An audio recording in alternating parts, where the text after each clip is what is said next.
that'll lead actually into one of these questions that we got in our mailbag segment. There was two that kind of went hand in hand, talking about this transfer portal class. Boston underscore Balf 12. This is the last Instagram one, Lloyd, if you have it. He asks, is LSU a playoff or bust year? Is this a playoff or bust year for BK and LSU football? And then in addition to that one, Hayden Bird on Instagram, Hayden.Bird, asks, what does BK have to do this upcoming season to keep himself off the hot seat? To me, those kind of go hand in hand. Because if you're talking about BK keeping himself off the hot seat, it warmed up this past season. To go from 10-win season, SEC championship berth, 10-win season, Heisman quarterback, and then to go into a 8-4 season with losses to A&M, how ugly it was, the terrible loss to Alabama, the Florida loss, just to kind of keep the punches rolling, and then the Underwood recruitment, things like that. The seat definitely started to heat up. And so, to me, what does BK have to do this upcoming season to keep himself off the hot seat? It goes right into that next question, if it's a playoff or bust season for LSU.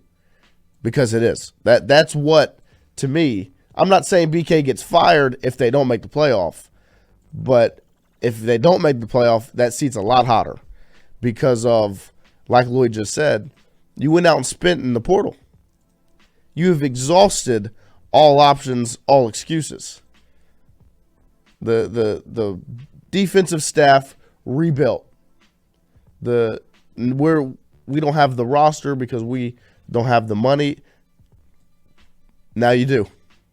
And so, to me, it's a playoff or bust year for Brian Kelly and LSU football.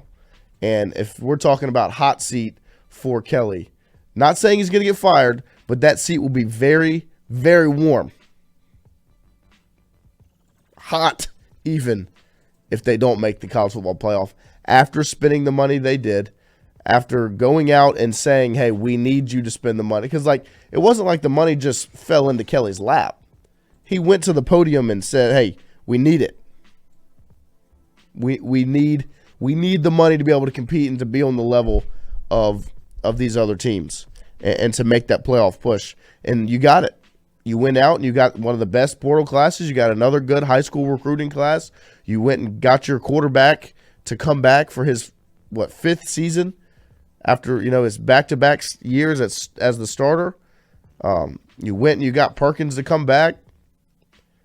So you have retention, you have a good high school recruiting class, and you have the best transfer portal class in the country because you're able to raise money that you went and asked for. There's no excuses. And Charles County Matters says in the chat, LSU doesn't have the funds to fire BK and staff. I understand that. I'm not saying that he gets fired if they don't make the playoff. I'm saying that seat will be hot. It will be warm if this team, this roster, this coaching staff that has been assembled and paid for does not make the college football playoff.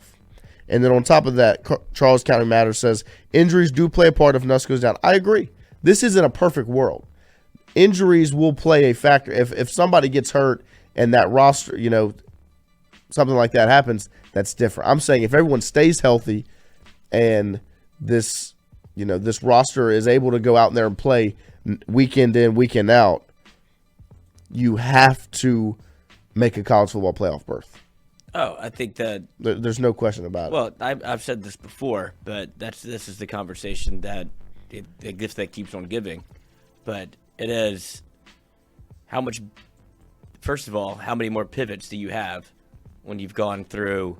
You need to be able to recruit, and we're not going to spend in the portal we'll dabble in the portal, but we're not going to pay for the high-end talent because we don't have the funds to do so, or we evaluated them and decided they're not worth that amount of money.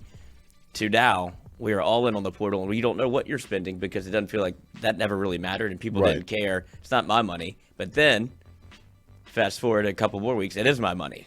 And you have the huge push for the Bayou Tradition Fund, Brian Kelly putting up his own money. And so now you have buy-in from the fans as to, all right, now I know where my money is going, and I'm directly correlated to LSU and helping to try to win a national championship. And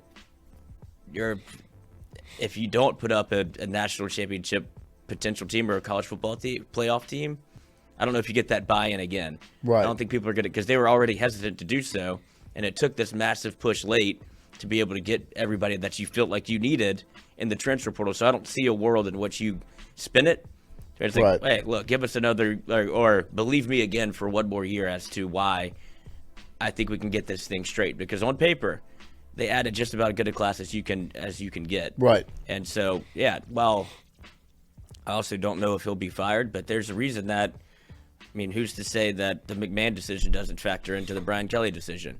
Like, well, we can't do that if we're going to do this. Right. So there's a world in which they live where you can't fire everybody, but if you're trying to count money and you're trying to save some for a potential buyout, that would be a reason why. I'm not saying that's it, but I'm just saying there is a world in which this experience sours rather quickly and you try to decide. But I think BK also bought himself some time with the staff because you don't want to redo everything that you just did.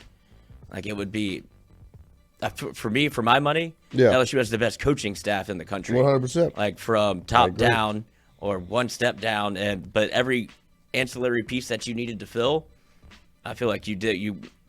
Feels like it's a great hire with Alex Baker. Atkins. Yep. Yeah, the ancillary pieces, but like just Baker to get that. Like, all right, you feel like you trust your defensive coordinator. Go get Bo Davis, Corey Raymond, Bo Davis. Like, well, was that? I guess he was on staff, but he was retained, right?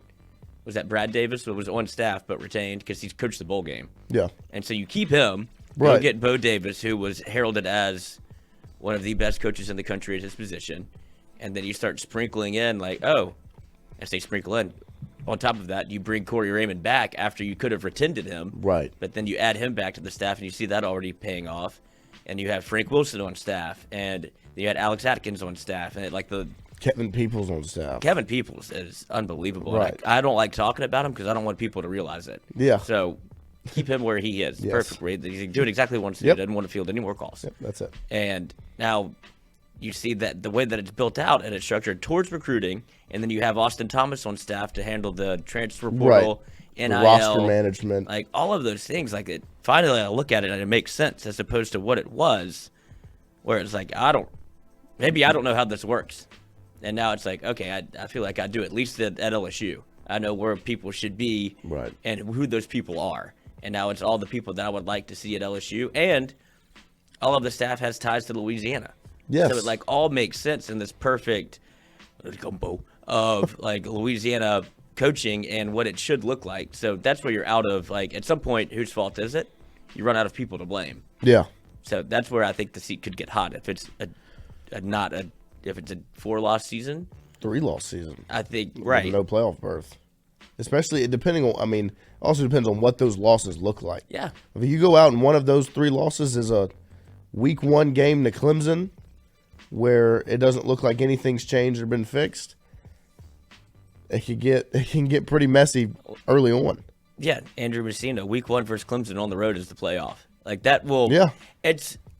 I am with you because of the optics of it all, but you've also seen that these week 1 losses don't really hurt. Right. But it's not going to have a detrimental effect on. It does. It puts you a little bit behind. You can't lose very many more. Right. But in the conference and things like that, I think people have put more of a focus on conference games, especially for the SEC. Yes. But that would be a total kick in the dick to start the year with 4 again. 4 straight.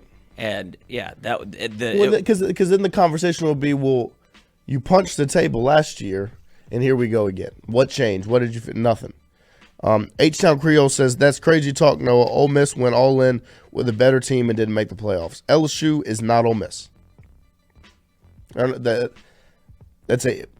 is a different level of a program. And Ole Miss was closer than LSU was. Yes, Ole Miss was on the on the step. Honestly, they blew it. Yeah, people would think that Ole Miss should have still been in over teams like SMU and Boise State and wherever. But they had their opportunity. They didn't make it happen.